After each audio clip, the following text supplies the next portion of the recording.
shock hook. I once worked 73 hours in a single week, and it made me poorer.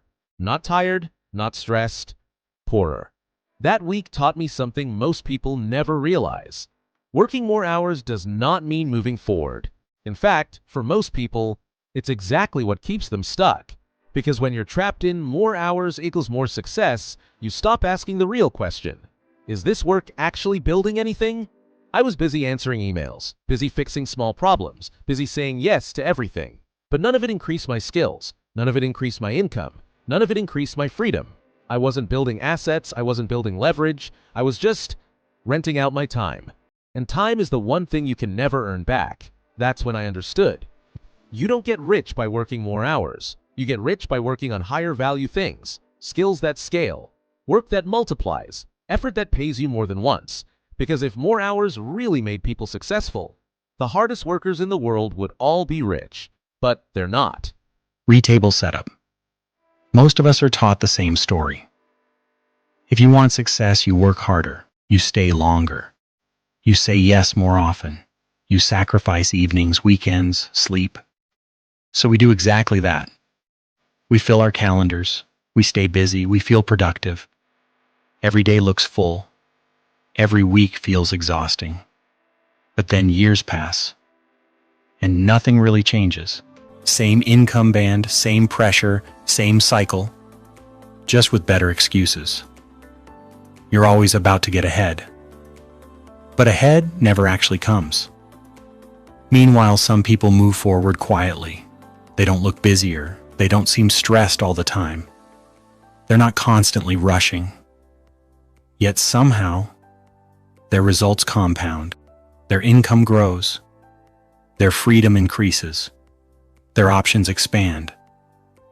And it feels unfair until you see the truth.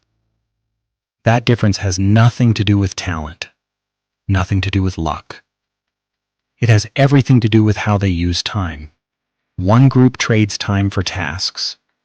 The other invests time into things that grow without them. One stays busy, the other builds leverage. And over years, that small difference becomes a massive gap. The big misunderstanding. Here's the biggest misunderstanding about time. Most people treat time like something to be spent, like loose change, use it, fill it, pass it, scrolling, attending things that don't matter, saying yes just to stay busy. And at the end of the day, it's gone. But the wealthy see time differently. They treat time like something to be invested. And that one shift changes everything. Because when you spend time, it disappears. But when you invest time, it keeps paying you back. Skills that grow your income. Thinking that sharpens decisions. Relationships that open doors years later. One approach consumes life. The other compounds it. The clock moves the same for everyone. But results don't. Because time isn't just passing. It's either being spent or invested. Time mode 1. Linear time. Let's talk about the first way people use time. I call it linear time. Linear time is simple. You work 1 hour. You get paid for 1 hour. No work, no pay. This is how most jobs work. It's how most people start their careers. And there's nothing wrong with it. Linear time teaches discipline. It teaches responsibility. But it has a ceiling. There are only so many hours in a day. And once you sell them, they're gone. Most people never move beyond this. They just try to sell more hours. That's where the trap begins. Why hard work stops working. Here's the uncomfortable truth. Once you're already working hard, working harder stops helping. More hours don't equal more leverage. They equal more exhaustion. This is why so many capable people feel stuck. They're doing everything right, according to the wrong model. Comes time mode 2, leverage time. Now let's talk about the second way the rich use time. Leverage time. Leverage time means one unit of effort creates multiple outcomes. Instead of doing everything yourself, you design systems. You delegate, you automate, you let structure do the heavy lifting. Managers learn this. Business owners learn this. Leaders live by this. The rich don't ask, how many hours will this take me? They ask, how many times can this effort repeat without me? That question changes your future. The mental shift. This is where most people get stuck. Letting go of control feels risky, so they stay busy instead. Every email, every meeting, every problem, even the ones they shouldn't handle. It feels responsible. It feels productive. But most of the time, it's fear. Fear things will fall apart. Fear of not being needed. But control doesn't create growth. Leverage does. The wealthy build systems. They trust people. They step back, because if everything depends on you, you're the bottleneck. And bottlenecks don't build wealth, they build stress. Time mode 3. Compound time. The real secret. Now we reach the third and most powerful way the rich use time. Compound time. Compound time is effort that grows in value after you stop working on it. Think about equity, skills, content, reputation, relationships, intellectual property. You put in effort once, and it keeps paying you back. This is where wealth actually comes from. Not from hours, from accumulation. The invisible advantage. This is why the rich often look calm. It's not luck, it's not magic, and it's not that they don't work hard.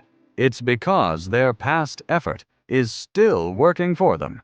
While most people wake up and have to start from zero, the wealthy wake up to momentum, income that doesn't reset every month, relationships built over years, skills that compound, systems that run without constant supervision. They're not calmer because life is easier. They're calmer because results aren't fragile. One bad day doesn't break everything. One missed hour doesn't collapse progress. And that difference didn't happen overnight. It came from years of investing time into things that last. Not trends, not quick wins, not short bursts of effort, but foundations. Because when your past keeps paying you, your present feels lighter. The time stack, climax introduced early. Here's where everything connects. The rich don't use just one type of time. They stack them. They start with linear time. They graduate to leverage time. And they prioritize compound time. Most people never stack. They just grind. Stacking is what separates effort from outcomes. Real-life application.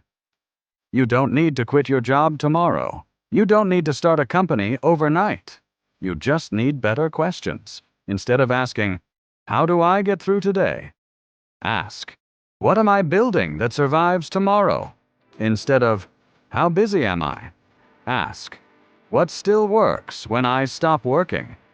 Because the direction of your life doesn't change from effort alone. It changes from what your effort is building. That's how trajectories shift, quietly but permanently. Final realization. The wealthy don't chase time. They design it. They protect it. They use it deliberately. Because time isn't just hours. It's assets in disguise.